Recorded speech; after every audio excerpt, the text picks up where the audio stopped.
in April, since the first meeting between a U.S. representative and Fidel Castro, in which Fidel Castro said exactly what Raul said to Wayne. How can we start to rebuild our relationship with the United States? It's really broken. What are the steps towards dialogue and rebuilding? And this official, who had been the negotiator to get the Bay of Pigs prisoners released, and some Americans released, 3 of whom were CIA agents, he said to Fidel Castro, "Do you know how porcupines make love?" And Fidel said, "No, I don't." And James Donovan, the negotiator, said, "Very carefully." And that is how you in the United States will kind of rebuild and towards a dialogue and normal relations.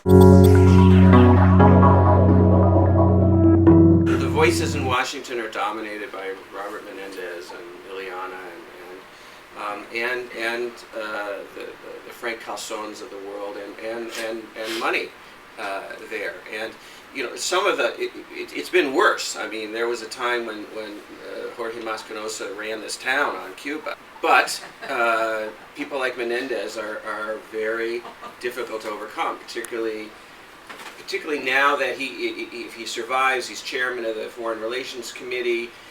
If Obama wants to change Cuba policy, Kerry has to convince him not to hold every nomination for a new ambassador to any place in the world hostage over that. I mean, the politics just here on Capitol Hill are real. The issue is whether there's an alternative voice from the Cuban-American community that is much more rational and much more sane.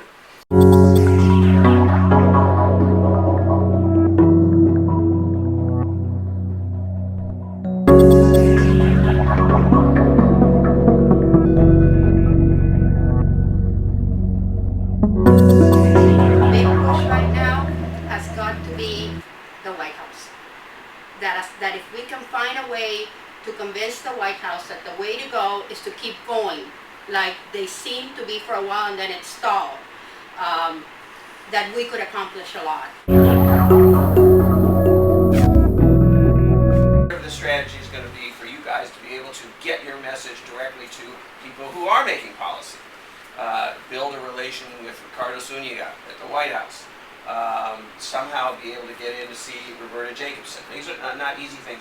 And also Dan Erickson, who is a Cuba specialist and who is somewhat higher and closer to Roberta Jacobson. They need to be able to point to people like you when they are on the phone with Menendez, who's screaming that nobody wants them to do what they're doing, if they're even inclined to do it.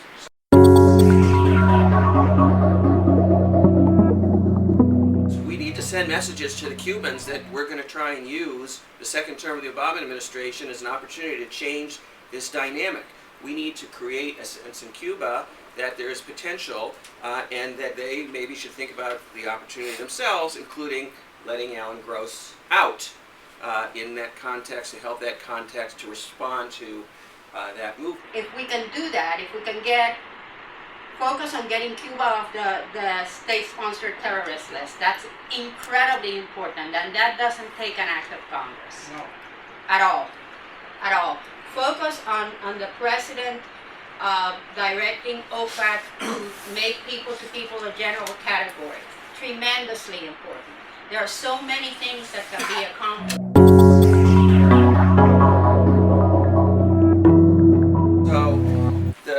All the components, except for the domestic component, which is largely built around the issue of very well-heeled, moneyed, experienced lobbyist, hardline Cuban-Americans in this city and in Florida.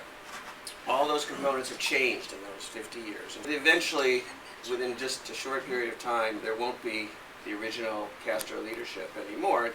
It's really, the time is now to build the relationship, because Raul Castro and Fidel have always wanted to see better relations with the United States. And I'm telling you, 50 years ago, Fidel first raised it, and he has been consistent, and Raul has been consistent, that brick by brick, there has to be a way towards dialogue and better relations.